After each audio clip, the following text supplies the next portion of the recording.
Ano ang iyong mararamdaman kung ang isa sanang masayang okasyon maging trahedya o ang isang bagay na gustong-gusto mo ang siya pang maging sanhi ng problema?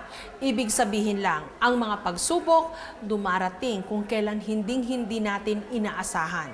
Magandang gabi, ako po si Jessica Soho at ito ang nag-iisang programa sa telebisyon na kaagapay nyo sa puspusang paghahanap. Sana'y muling makapiling.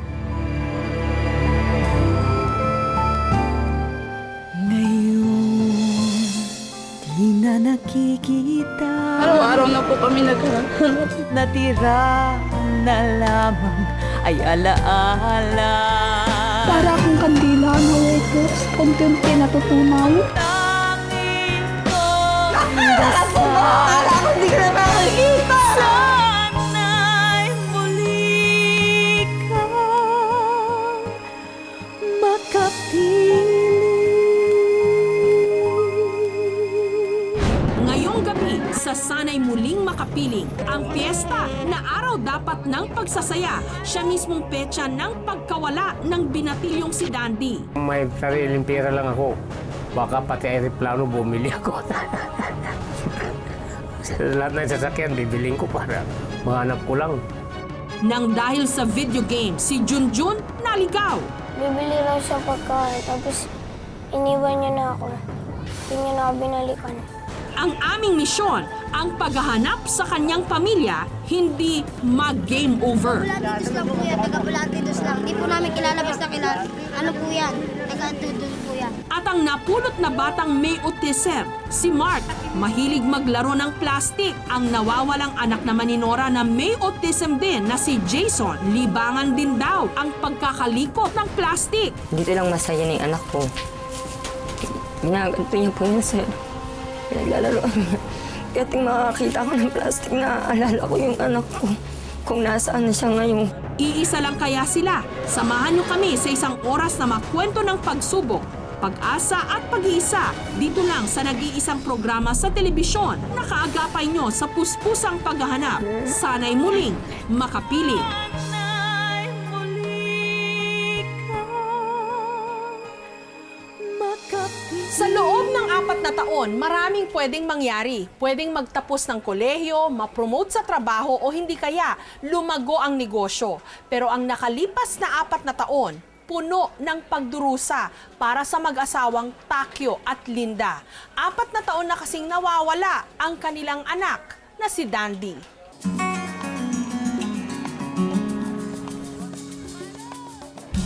Hitik na hitik ang Pilipinas sa samut-saring kapistahan.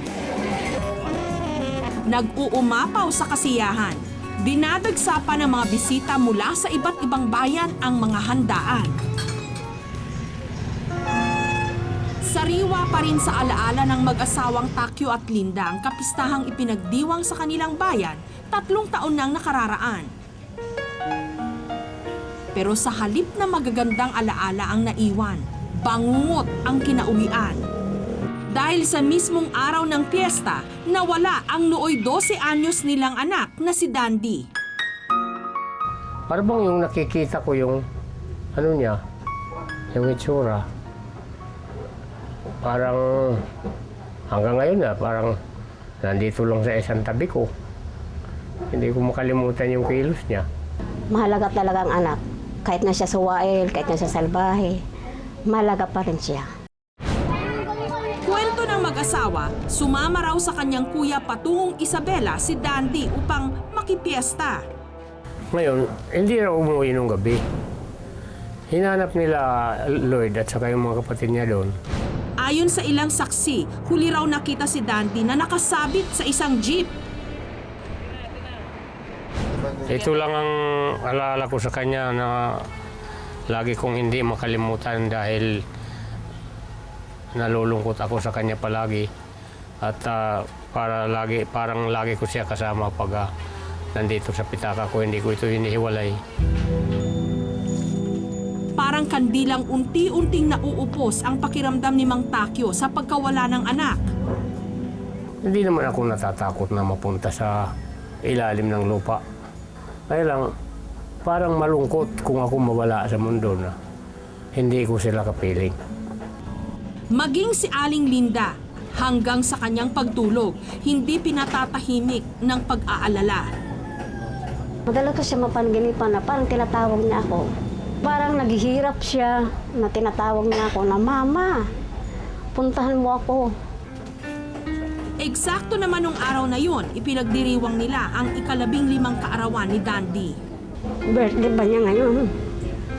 Pero dinadasal ko pa rin tuwing magsisimba ako, siya lang ang inaano ko na maawa naman ng Panginoon na makabalik yung anak ko. Kaya kung may sariling pera lang ako, baka pati aeroplano bumili ako. Lahat ng sasakyan, bibiling ko para mahanap ko lang. Pero kahit amoy na ang simoy ng Kapaskuhan, tila Semana Santa pa rin daw ang kanilang pakiramdam. Kahit na kami maglugaw lamang kung makikita ko itong Paskong ito, masaya na kami. Hinangad ko na ang mga anak ko, kapiling ko, itong Paskong ito. Ayon kay Mang Takyo, Dandy Tiberio ang buong pangalan ng kanyang anak at mas kilala ito sa tawag na Deboy. Sa kanyang pagtansya, 15 anyos na raw ito sa ngayon at may nakapagbalita raw sa kanya na kasalukuyan itong kinukupkup ng isang pamilya sa may bayan ng Bauco sa Mountain Province.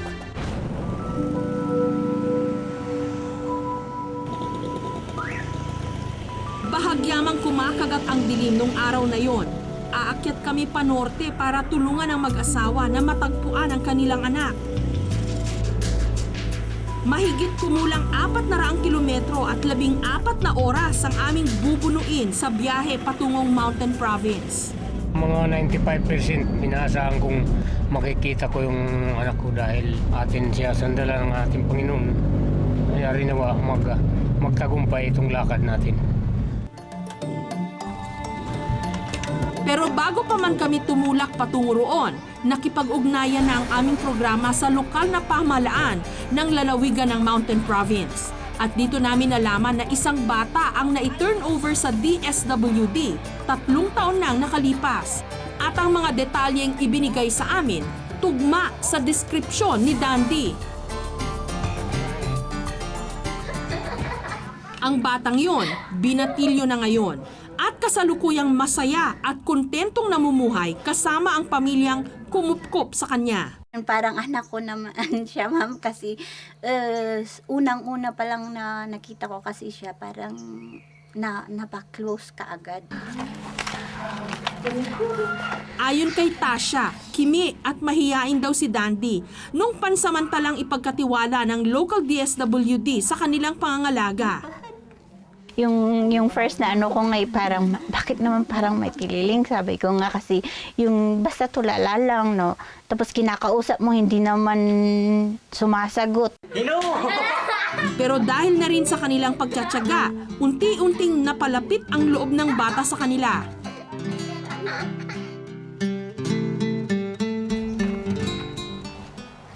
Kahit napansin namin na medyo ilag sa amin si Dandy, sinubukan namin siyang kausapin at laking gulat namin nung aming natuklasan na hindi pala siya naligaw. Ang katotohanan, siya'y naglayas. Base sa salaysay ni Dandy, malimit daw siya dating pagalitan ng kanyang kuya. Kahit kaunti lang po na pagkakasala ko sobra-sobra na pang-aapi nila sa akin. Kaya po ako naglayas. Kaya't nung naputol na raw ang PC ng kanyang pasensya, lumayo na siya at nagbalak makipagsapalaran sa Maynila. Maka ako ng bus. Hindi ko alam kung akala ko sa Bagyo yung papunta sa Maynila. Hindi pala, dito pala sa Bagyo, sa papuntang Mountain Province. At dahil walang tiyak na patutunguhan, tila aso siyang bumuntot sa isang pasahero ng bus. Ang sumunod na lang niyang namalayan, nasa kabundukan na siya ng Mountain Province.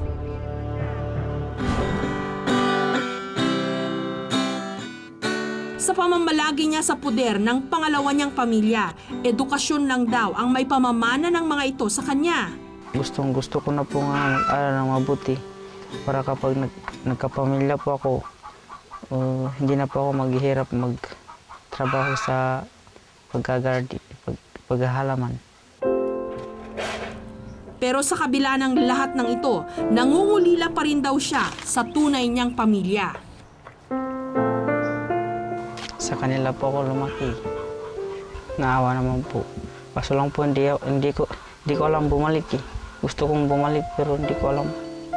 Wala naman po akong pera.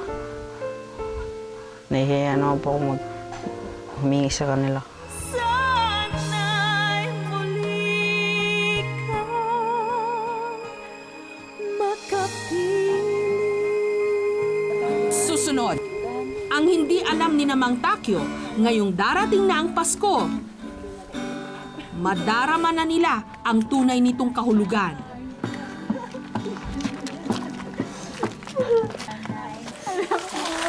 Sana'y muli kang makapiling. Buong akala ng mag-asawang Takyo at Linda, nawawala ang kanilang anak na si Dandy. Pero lingid sa kanilang kaalaman, naglayas pala ito.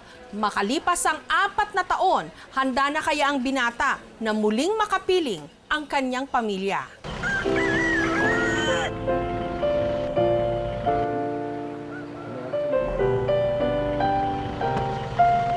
Umaga na nung narating ng mag-asawang Takyo at Linda ang bayan ng Bauco. Ni Katiting napagod, hindi sa kanila mababakas. Natutuwa at na maalis na yung kalungkutan pag nagkita kami. Ang hindi alam ni na Mang Takyo, ngayong darating na ang Pasko, madarama na nila ang tunay nitong kahulugan.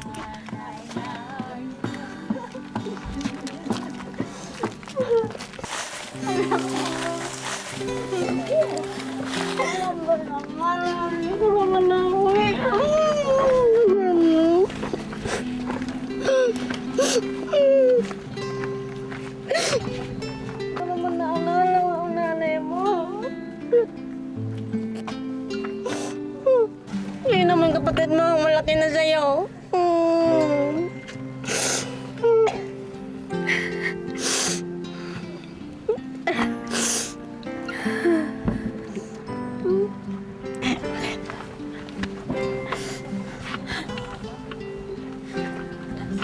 Tama na. Mabuti at napunta ka sa mababait na lugar. Tanging mga ngiti lamang ang naisukli ni Dante sa pagtatagpo nila ng kanyang mga tunay na magulang. Happy birthday pala! Birthday mo kahapon! Ay! Birthday niya kahapon. Naganda ka? Ha?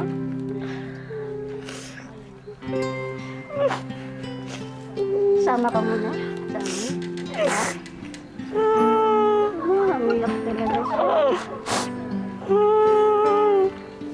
Sige, bungas mo yung ano mo. Lungkot mo sa amin. Ikaw kasi, iniwan mo kami. Right now I'm happy. I'm not so worried. I'm very happy right now.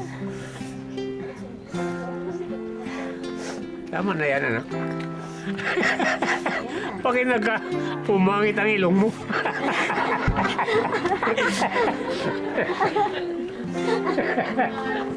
Nung maliit ka pa, magandang ilong mo eh. Sa labis na kasiyahan, hindi na nakuhang sagutin ni Dandy ang ama. Bagkus, buong pagmamalaki niyang ipinakilala sa mga magulang ang mga taong kumalinga sa kanya. Parang bata na walang humpay sa pag-iyak si Dandy, hindi makapaniwala na narito na ang kanyang pamilya. Away, starstruck ka gano. Ano ba, ilan da kanti bitayan ko. Alas na. Mayroon din dalawang na yan. Alam ko alas na kasi ano. Dayayan ka, alas na. Masisirain ko gwapuan. Ay, no. Tapos sabi pa niya, magjijil daw siya.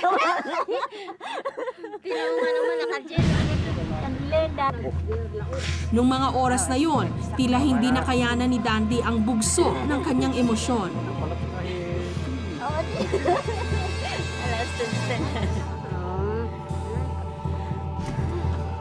Tama na. Alam niyo nung kayo ginawa. Esther? Esther? Esther? Kaya pa ya, Dandi? Dandi? Dandi? Esther. Ako maintindihan. White flower sana.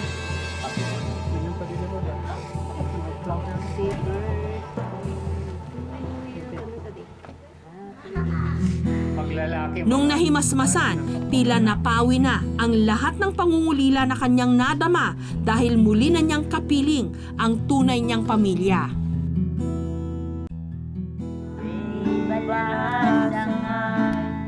May mga pagkakataon na basta-basta na lamang tayong nagdedesisyon maski hindi natin alam ang kahahantungan nito.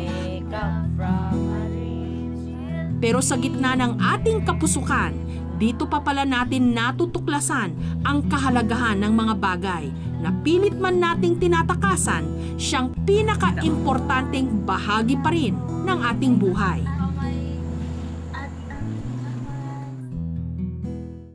Bawat isa sa atin may ikinikilos na talagang kakaiba o kakatuwa, katulad ng napulot na batang si Mark, ang kanyang hilig pagkukutkot ng supot o plastic, at ito ang magiging daan o susi upang mahanap siya ng kanyang ina.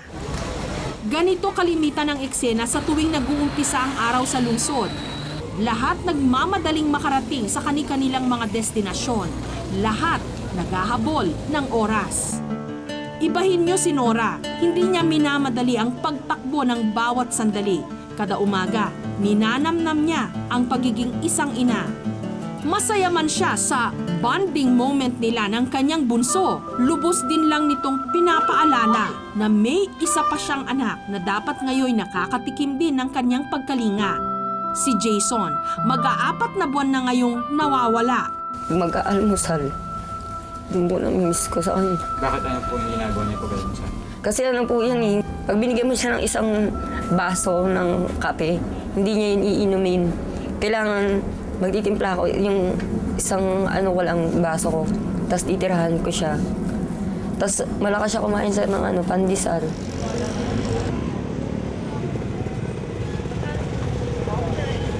Dahil byuda na, si Nora ang mag-isang nagtataguyod sa kanyang mga anak. Kung pwede nga lang daw niyang paatrasin ang panahon, nung araw na nawala si Jason. 10:30 po ng umaga yun. Sumali po ako sa parang kooperatiba po yun. Yun po yung araw na ng namin, meeting namin yun. Umating lang po ako.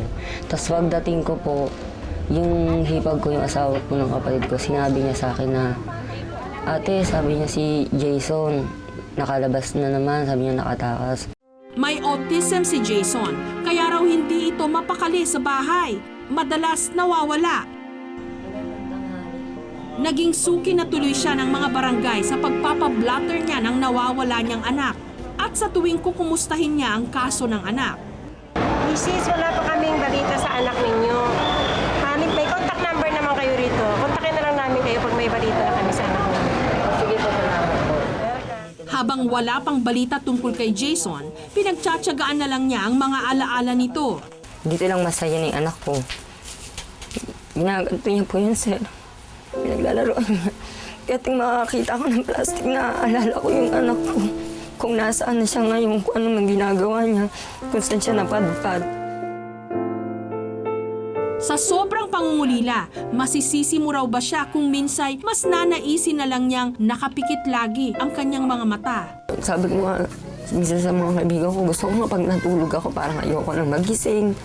Yung inaano ko, yung gusto ko matulog lang ako. Kasi pag gising ako, sumasakit sir yung ulo ko kasi siya yung nasa utak ko lagi. Ang lahat ng mga ito, dinadaan na lang daw niya sa panalangin. Pag nagdadasal ako, sir, hindi lang naman anak ko eh. Parang inaano ko na rin sana yung may nawawalang anak, makita din nila yung anak nila. Katulad ng pag-aasam ko na makita ko yung anak ko. Kasi mahirap. maano talaga sir, masakit sa utak na araw-araw mag-iisip ka kung nasaan yung anak mo. Ayon sa kanyang ina, 12 years old na ngayon si Jason, pero maliit ito para sa kanyang edad. Hindi ito nakakabigkas ng anumang salita. May buntot ang buhok nito sa likod at libangan nitong magbilot ng mga plastik. Bagamat karamihan ang idinudulog sa aming programa ay mga kaso ng mga nawawalang tao, may inilalapit din sa amin ng mga taong nasa pangangalaga ng mga shelter. Nitong nakaraang linggo, napaghambing ng aming staff ang 2 magkahiwalay na kasong idinulog sa amin, 3 buwan nang nakararaan.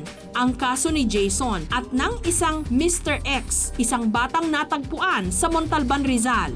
Wala mang litrato ang isa, parehas na may autism ang 2 batang ipinapanawagan. Maliban pa riyan, kapansin-pansing isang araw lang ang pagitan ng petsa ng pagkawala ni Jason at ng pagkakapulot kay Mr. X.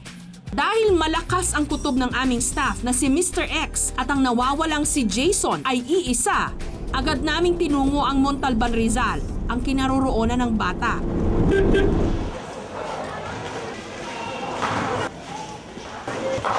May isang lalaki po na dumulog po sa amin. Ang pangalan niya po Simon Kumayas. Ano po yun? June 27. Tapos po may dala po siyang batang lalaki na ayon po sa kanya, napulot daw po siya sa may boundary po ng Montalban to Quezon City. Sina Rosario at ang barangay pulis na si Vicky ang mga nagsilbing nanay-nanayan ng batang ito at ang tumatayo nilang tahanan, ang barangay hall. Pag sino po yung naka-duty, yun po yung nagbabantay ng bata. Pero yung pagkain ng bata, kadalasan kami. Ako, kung walang-wala talaga ako siya. Pag dumadating kami, sabi ng mga barangay pulis, ay nanay mo, may pagkain ka ng dala. Dahil ang batang itong araw ang kinagigiliwang kasama ni Vicky araw-araw, hindi raw malayong napaglihian na niya ito.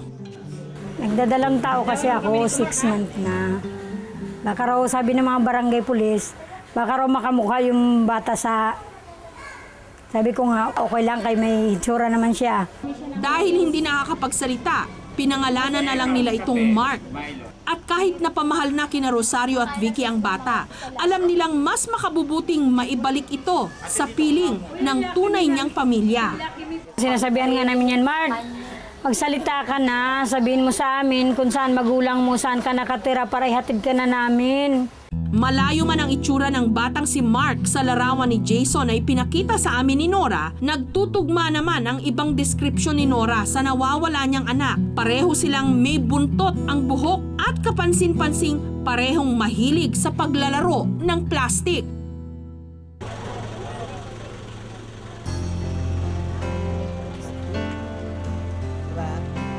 Kaya't para kumpirmahin kung tama nga ang aming hinala, dali-dali na naming sinundo si Nora para dalhin sa Montalban, Rizal. Ano pong nararamdaman niyo ngayon? Parang natitense, na-excited. Hindi ko maipaliwanag yung nararamdaman ko. Tsaka masaya ako kung anak ko man yun.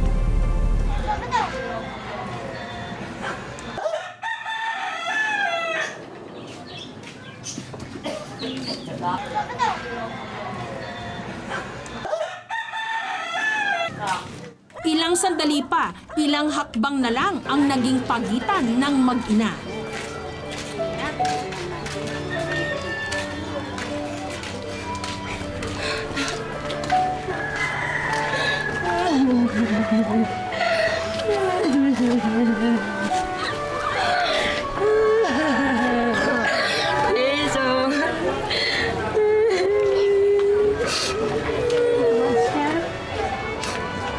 Kailangan pa ako? Ha? Uy! Kailangan pa ako? Ha? Kailangan pa ako kay Jason?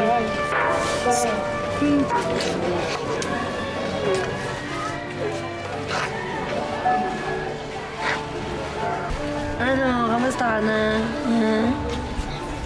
Ha? Ang layo na narating mo ah. Ha? Pinag-alala mo ako ah.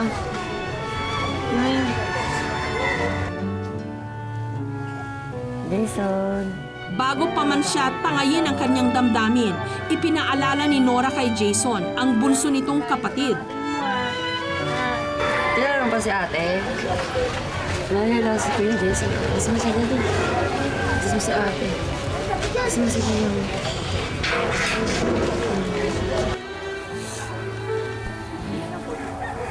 Huwag ka nalalabas ulit ah. Huwag ka natatakas ah. Sa sunod-sunod na halik, tila sinusubukang bawiin ni Nora ang mga araw na nawalay sa kanya ang pinakamamahal niyang anak.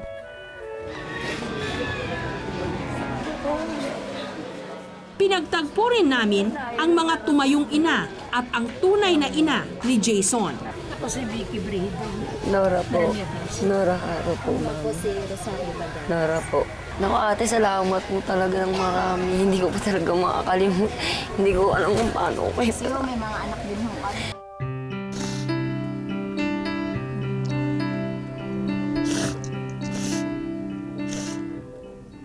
Magbago man ang panahon, sumisikat at lumulubog man ang araw ng hindi natin namamalayan.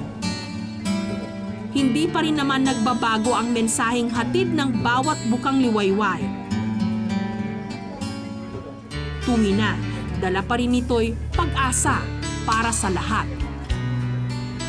Hindi ko maipaliwanag ang kaligayahan na nararamdaman ko ngayon nakapiling ko na si Jason. Sobrang saya at saka sobrang pasasalamat. Matagal na raw out ang patintero, tumbang preso at Chinese garter.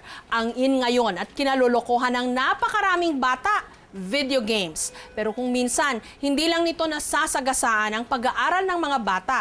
Ito rin ang nagdadala sa kanila sa kapahamakan. Makukulay na mundo at maaksyong mga eksena. Mas nauna pa nga raw sa mga telefantasya ang kamanghamanghang daigdig ng mga video games. Kaya ang mga kabataan, adik na adik dito. Favorite yung laro doon na X-Men eh. X-Men po. Tapos barilan. Wrestling. Ngayon po. Tapos boxing po. Magkano nauubos mo sa paglalaro ng video games? 5 piso minsan po. Masaya ba pag naglalaro ng video games? Opo.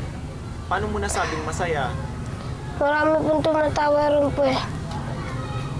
Maraming masaya po ron. Si Junjun, adik sa video games. Pero ni minsan, hindi raw pumasok sa kanyang isipan na ang paborito niyang libangan magiging mitya rin ng kanyang pagkawala. Junjun, tara lang tayo sa video game. Kwento ni Junjun, 3 araw na ang nakalilipas nung isinama siya ng kanyang kaibigan para mag-video games. Pero habang willing-willy raw siya noon sa paglalaro, sumalisi naman ang kanyang kasama. Bibili raw siyang pagkain, tapos iniwan niya na ako. Hindi niya na ako binalikan. At dahil naiwan siyang nag-iisa, nagpasya na lang daw siyang umalis. Kumain na po ako ng jeep, pinasakay po ako. Sino nagpasakay sa'yo sa jeep? Yung humingi po ako ng tulong. Sabi ko, kuya, dali mo sa Pasig namin. Dito na raw siya napalayo ng napalayo hanggang tuluyan ng naligaw.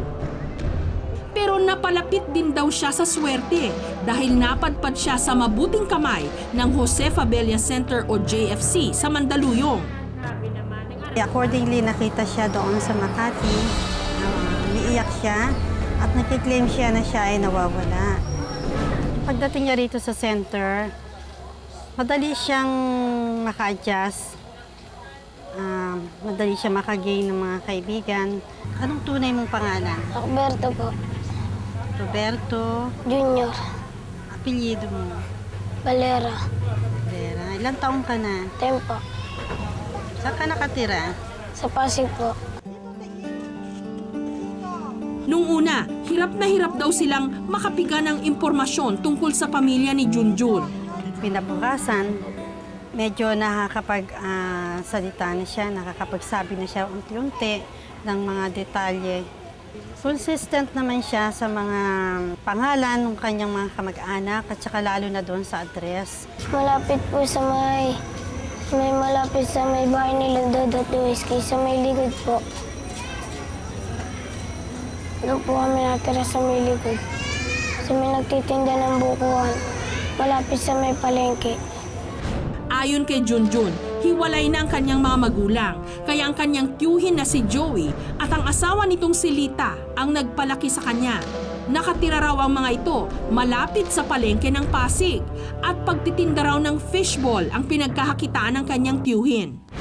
Ito Joey, sunduin niyo po ako rito. Kasi po, kawawa naman po sila mama eh. Sila papa. Sino ba naman ang hindi maaantig sa ganitong panawagan? Kaya kami na mismo ang gagawa ng paraan para si Junjun makabalik na sa kanyang mga mahal sa buhay. Kinabukasan, bit-bit ang litrato ni Junjun. Sinuyod namin ang Pasig City kung saan sila dumanoy nakatira. Una naming sinadya ang barangay na may sakop sa Valle Verde. Ayon kasi sa aming pananaliksik, dito raw nakatira si Congressman Robert Dudut Jaworski, kung saan ayon kay Junjun ay malapit ang kanilang tirahan. Dito, baka meron po kayong residente na Valera. Wala pong Valera dito. Mukhang wala rito ang aming hinahanap. Pero hindi kami nawala ng pag-asa. Kasama ang ilang barangay official, pinasyalan namin ang paligid ng subdivision. Yung sinasabi ng bata naman nakatira sa paligid dito siya nakatira sa paligid ng Valle Verde 3, wala namang bahayan dito na pwede sabihin tira ng bata.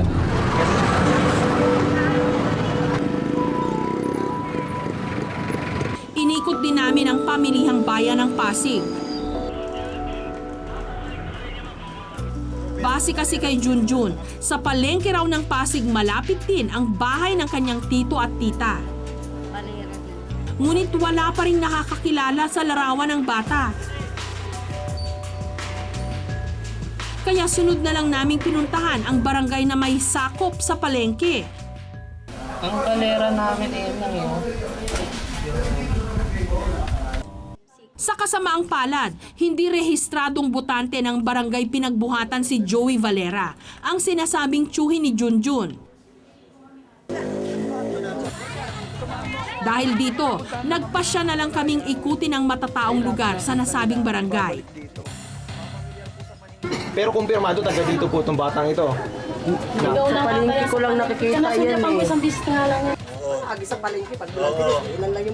Pamilyar na sa mga residente ng barangay na ito ang mukha ni Junjun.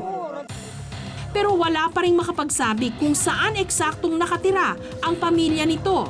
Sabihin niyo lang kayo. Hanggang sa Tutuunan niyo itong mga batang. Hindi po namin kilala basta kilala. Ano po yan? Po yan. Pero sigurado ka? Opo. Nakakalaro mo ba itong batang to? Ano kuya? Ano po? Nakikita sa palengke. Sa pagkakataong ito, ang mga litratong ito ni Junjun, pinagkaguluhan na ng mga kapwa niya bata. Wari nila'y artista ang nasa larawan.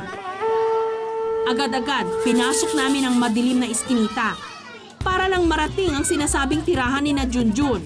Maya-maya pa, nakaharap na namin ang mag-asawang nagpalaki kay Junjun, sina Joey at Lita. Nagulat nga ako, ba't pinatawag ako sa palengke noon, nagtitinda ako. Wala raw silang kamalay-malay na nawawala na pala ang kanilang pamangkin. Kasi ho talaga wala ko kami alam na nawawala yung Hindi bata. naman ako alam namin na nawawala kasi nasa Cavite ho yun. Wala namang pasok. Mga 2 buwan na ho sila dun eh.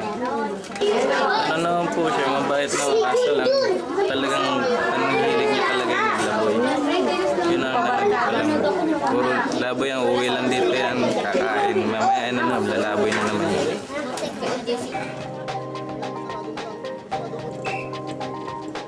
Alam naming naghihintay na si Junjun sa JFC. Kaya nung oras ding yon, umalis na kami para siya'y sunduin. Mahilig yun sa video games kasi kada ano dun, nandun lagi sa video games yun. Lagi talaga nag-video games yun na pagdating pangalan ng umaga eh. Habang nasa sasakyan, Tinawagan namin ang lola ni Junjun sa Pasay. Ito lang daw kasi ang may contact sa ama ni Junjun, ang kapatid niyang si Abet. Hello? Ma? Mawala ba si Junjun? Sino ba to? Si Joey, ma. Oo, sabi na nagplano doon. Andiyan ba yung bata? Pupuntahan pa lang namin, ma. Puntahan mo na, kunin mo na doon. Kalat ng kadiliman nung nakarating kami sa JFC. Si Junjun, tila natutunogan ng may susundo na sa kanya.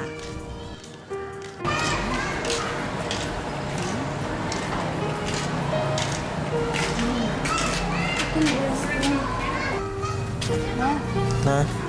Saan sila bata mo? Ba't pumunta ka dito? Ha? Ba't pumunta ka dito? Sinama ako. Nino? Kaibigan mo? Kaibigan mo. Hindi mo alam na mawawala ka. Ilang araw ka na dito? 3. Ba't mo ginawa yan? Sinama niya ako. Alam mo yung ginagawa mo ngayon? Tama yan, ang dami na paperwisyo. At si Joey, bilang ama-amahan ni Junjun, hindi nagkulang sa pangangaral. Ulitin mo pa yan. Si Junjun naman, tila sising-sisi sa nangyari. Namimiss mo. Sino yun? Tito Joey. Sino yun? Hindi ka nasasama kung kani-kanino? Ay, promise mo yan? Pag niyaya ka, sabi papaalam ka muna. Tulad niya ang ginawa mo, ang dami na apektuhan doon. Mabigla na nga lang kami na nawawala ka na.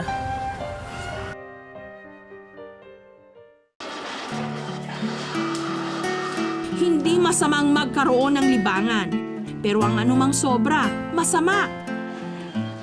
Kaya laging pakinggan ang sinasabi ng mga nakatatanda dahil ang pagmamalasakit nila para sa ating kabutihan, kailanman hindi nag-game over.